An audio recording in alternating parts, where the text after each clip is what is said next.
Just kind of your impressions after having a chance to watch the scrimmage. More of the same, inconsistent. Obviously, the explosive plays are the thing that continue to jump out. We've got to work on that and get it solved. Got another scrimmage coming up, so you know it's very important in that scrimmage that we slow that down. That kind of exposure just doesn't work on defenses. All of you know. Just kind of talk about the play of the linebackers. What have you seen out of them from, I guess, scrimmage 1 to 2? More problems in that position. Middle linebacker having to take on a lot in respects to communication, and then getting our defense lined up. So more of the same problems, I would say. I think the overall execution, for the most part, was slightly better by the defense, but still a lot of work to do.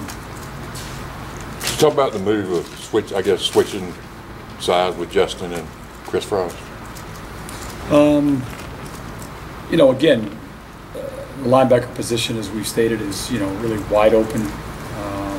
Johnny was making some strides, like his personality on the field and the way he's running the ball. So we just wanted to get a position where we felt like it was competitive and gave John a better chance to compete for a starting job. He was in behind Darren, who has the most experience, so we put him in a position where he can compete with Justin and see where that goes.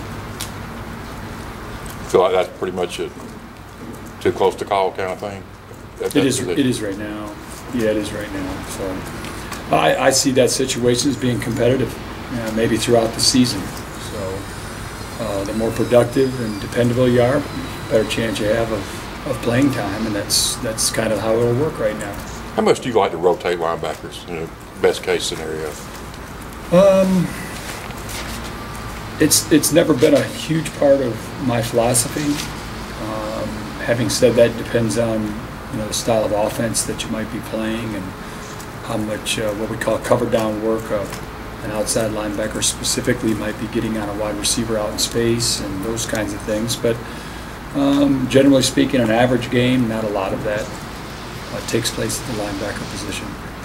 Again, I would looking forward, I would see that happening a little bit, because we've got to find out from these guys who's going to be productive and who's not. And unfortunately, you cannot, until September 1st, we can't simulate that kind of speed and pressure of a game.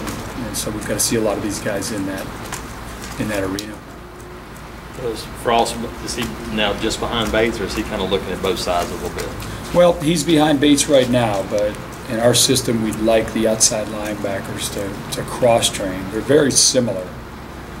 Outside of what we call a tight front, they're similar positions. So they're not ready to do that right now, but we want to get them to a point where they gain a comfort level where a Will can play Sam and a Sam can play Will. Coach Chiswick said that a freshman can start anywhere on the field right away. With what you've seen out of Casanova McKenzie, is he a guy that has that kind of potential to come in and, if not start, have serious playing time right off the bat? Well, I mean, he was recruited here, and the physical traits were obvious.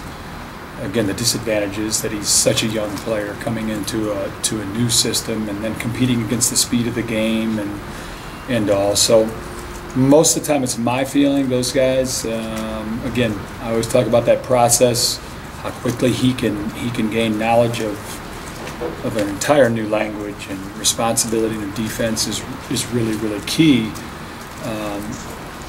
So a lot of times that's 4 or 5 games into the season because of all of that. The physical trait is there. You're not seeing it all the time, again, because of the mental part of the game at this time. So we've just got to see where that goes. But the physical trait of that player is obvious. When you were back at Georgia and even collegiate ranks, did you ever have freshman linebackers step in that type of position in the past that you've worked with? I think Tony Taylor was the only one I had at Georgia, so he was able to do it. So again, it's it's possible, but it is difficult. It's a difficult challenge for a young player coming in. Brian, where does Lanzo kind of fit into this? Learning, long process for him. And again, the realism is that young players, they wanna come in and they wanna play right away. They wanna start right away, and there's nothing wrong with that. But each guy again carries a different ability to learn and then become productive and handle the speed of the game. And so, a young man that comes in, if he ends up being a 2-year starter at Auburn, all right, that's a respectable career. But it's hard for young players to kind of see that. And so if they get frustrated with it again, they kind of compromise the process of learning and developing. And that's what we're encouraging our young players to do. And Chris is, he's just in that learning process and has to stay with it, keep working, gain some kind of comfort with it all. Can you talk about the front four, how the competition's going up there with those guys? Well, it's competitive. Our D-tackle situation right now is very competitive. I think I've stated that, D Ford and Corey are pretty solid at the defensive ends, but who 3 and 4 are is still very competitive. And when you talk about substituting during the game, that's the area that carries major concern right now. So not just starting tackles, but who will be involved in rotations there, and rotation at the defensive end is still it's competitive every day. With those guys, do you expect how much better do you expect the pass rush to be from what you saw from film or whatever? Still a lot of work to do there. Again, I think we've got 2 defensive ends that have some solid pass rush trait, and then after that, it's all developmental and questionable right now. How big a part is that? Your philosophy is that just to be aggressive, to rattle the quarterback even if you don't. No, I don't think you can in today's defense. If you can't affect the quarterback, then you don't have much of a chance against the passing game. So I think we all realize that. Anything else? Appreciate it. All right. Thank you. Y'all have a great day.